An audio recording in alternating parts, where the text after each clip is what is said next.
Iartă-mă, te rog, tu cea care zâmbești.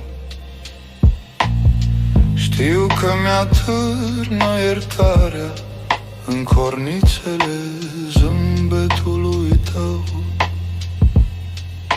Tu, dulce împlinită, iartă-mă. Iertarea mea e-n boiul tău de farmec, în ondularea mijlocului tău subțire, în grația cu care te miști. O mlădios punct de întrebare.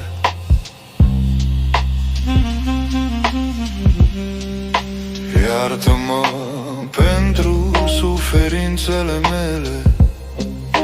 Iartă-mă că-mi ești prea dragă, că mor când te duci și înviu când apari.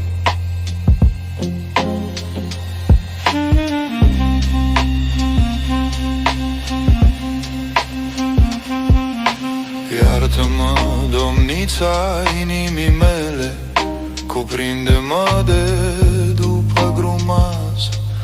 Apleacă spre mine fața de soare, gene de ceață.